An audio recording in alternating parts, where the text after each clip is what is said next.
वक्फे के बाद प्रोग्राम में दोबारा शामिल होने का शुक्रिया। जैसे कि आप जानते हैं, हम पेन मैनेजमेंट या तकलीफ़ को किस तरह कंट्रोल करना चाहिए, किस तरह संभालना चाहिए, उस पर आज गुफ्तगू कर रहे थे डॉक्टर आगा सज्जाद से। वो भी अभी हमारे शो पर हैं अभी तक, और हमें अब ज्वाइन कर रही हैं उनकी एक पेशेंट नजमा हैदर साहिबा। अस्सलाम वालेकुम नजमा साहिबा, कैसी हैं आप?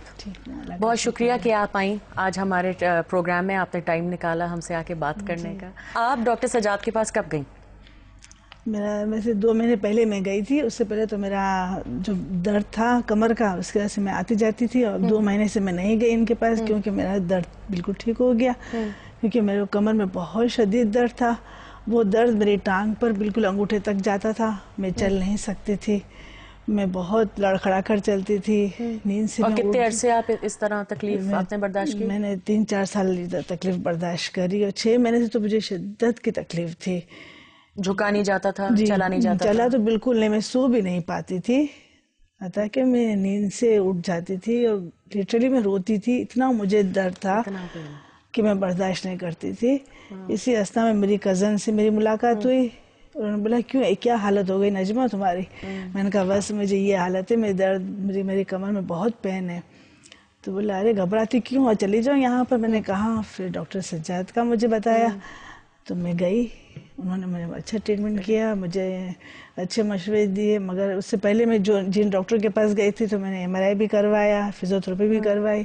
कोई अफवाका नहीं था। पेन किलर खा के मैं थक चुकी थी। डॉक्टर सज्जाद, क्या है इनको प्रॉब्लम, क्या थी मेडिकल टर्म्स में? क्या इनको वही सियाटिका था, अर्कुनिसा था, और इनकी थी हर्निएटेड डिस्क थी, मगर इतनी ज़्यादा नहीं थी। और जिसको हम कहते हैं कि हम कोशिश कर सकते हैं कि जिस तरह से अगर हर्निएटेड डिस्क हो और एग्जामिनेशन में वीकनेस नहीं हो, ठीक है, सिर्फ पेन हो और रिफ्लेक्सेस सही हो, सब चीज़ें सही हो, तो उसमें ये होता है कि डिस्क आके टच कर रही होती है नर्व को, और कभी किसी की ये टच हो नर्व तो कैसा लगता है, अब एक चीज़ टच हो रही है, this chemical irritation, constant chemical irritation. Erosion वाला मसला नहीं हो रहा, इरोजन नहीं होता वहाँ, प्रेस इतनी नहीं होती कि इनको नहीं सर्जरी करानी है।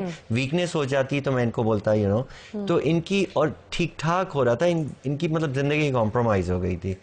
तो उस पे हम क्या करते हैं कि वो इरिटेशन कम करने के लिए हमने 3 इंजेक्शंस दिए थे 10 days अपार्ट ईच। अच्छा, और कहाँ पे लगे थे ये हमने नर्व के करीब दिए थे, स्पाइन में, स्पाइन के बाहर, एपिड्यूरल में। जी हाँ, एपिड्यूरल में लगे थे। एपिड्यूरल 2 अप्रोचेस से होता है। अब इस केस में एक तो ये होता है कि आप ब्लाइंड करें, जो हमने किया इनसे, एक एक्सरे में देखकर अगर आपको हो कि आर्म से नहीं जा रहा, कोई चीज़ उसकी रुकावट दवाई में आ रही है, तो फिर आप एक्सरे में देखकर, लाइव एक्सरे में सीधा जाके उस नर्व पे लैंड करते हैं। आपने इसी तरह किया था? नहीं, इनमें नहीं किया। उसमें अगर पहले में फ़ायदा नहीं होता, क्योंकि उसके अंदर प्रोसीजर की चीज़ें ज़्यादा, लवाजमात ज़्यादा चाहिए, और मरीज़ के लिए एक्सपेंसिव हो जाता है। तो हम कोशिश करते हैं पहले इसमें सही हो जाए, नहीं हो जाता तो हम सेकंड उसमें करते हैं। इनके पहले में ही 20-30% रिस्पांस रेट इन्होंने बताया था, तो सेकंड में इनको मेजर फ़र्क हुआ है। मेजर फ़र्क हुआ है। आपको ये तकलीफ शुरू क्यों हुई? कुछ आपको डॉक्टरों ने बताया, जो आप कह रही हैं आप डॉक्टरों के पास भी जा रही थी, फिजियोथेरेपिस्ट के पास भी जा रही थी? कहते थे बस मोरे हट गए हैं, कोई कहते जमीन पर मत बैठो, करवट से उठो, एकदम सीधे मत, झट से मत उठो, बस अलग अलग बातें हो रही थी।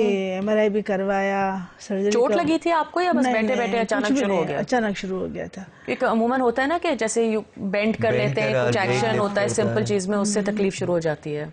दोनों चीजों में होता है, दोनों में होता है, विदाउट एनी रीजन भी स्टार्ट हो सकता है, हो जाता है। और आप कहीं थी, आपको रात को नींद भी नहीं आती थी? बिल्कुल नींद नहीं आती थी, मैं नींद से उठ जाती थी बाकायदा। फिर पेन किलर खानी पड़ती थी, काफी देर मुझे जागना पड़ता था। उसके बाद जाके दवाई असर करती, फिर मैं जाकर मैं सो सकती, मगर वो जो नींद आनी चाहिए वो नहीं आती थी मुझे। सेकंड इंजेक्शन के बाद डॉक्टर सज्जाद ने कहा कि आपको बहुत आराम मिला। पहले इंजेक्शन में तो 20-30%। हाँ, बस सेकंड इंजेक्शन के बाद कैसा लगा आपको? बहुत बेहतर लगा, बहुत अच्छा लगा। चल फिर सकती थी आराम से मेरी चाल भी सही हो गई थी, वरना मैं लंगड़ा कर चलने लगी थी। और उसके बाद 3rd इंजेक्शन लगा तो मुझे बहुत अच्छा रहा, मेरे लिए बहुत अच्छा रहा। और थर्ड के बाद बिल्कुल इस पेन खत्म हो गई? हाँ, पेन खत्म हो गया। और कितने अरसे तक इनकी पेन खत्म हो गई है डॉक्टर सजाद? इनको कब? स्टडीज ने शो किया 70 to 80% will have pain free interval for 1 year। 1 साल तक इनका दर्द नहीं रहेगा, 70% 80% का। हाँ। अगर ये लोग एहतियात करते हैं और जो इनको वर्जिश बताई गई है वो करते हैं तो काफ़ी अरसे लास्ट करता है, 3-4 साल लास्ट करता है। लेकिन जब एक दफा दर्द चला जाता है, तो चाहे वो क्या अमेरिका जरूरत हो, है, चाहे क्या जरूरत है जापान हो, वर्जिश चाहे की? पाकिस्तान, हम भी भूल जाते हैं। हम तो बहुत ही वैसी सुस्त कौम है, आप नहीं, वर्जिश की सब बात करते हैं और हमारे वर्जिश में दुनिया सब एक होश उड़ जाते हैं। आप करती हैं वर्जिश? हाँ, मैं करती हूँ, क्योंकि मुझे अपने लिए करनी पड़ेगी, क्योंकि मेरे माशाल्लाह बच्चे हैं, मतलब नवाज से पोता पोतियां हैं, उनके लिए।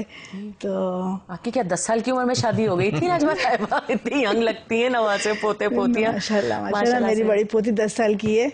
ओए होए माशाल्लाह। आपकी ज़िंदगी किस तरह बेहतर हुई है? अगर आप हमारे व्यूअर्स के साथ शेयर करें कि पहले आप जो नहीं कर पाती थी, इंसान भूल भी जाता है ना, जब एक हिस्से में तकलीफ नहीं होती है तो आप भूल जाते हैं कि वो जगह, जैसे जिम चले जाएं और 1 घंटे आप दौड़ लगा लें, फिर आपको अजीबो गरीब जगहों पे दर्द होता है जहां आपको पता भी नहीं कि दर्द हो सकता है।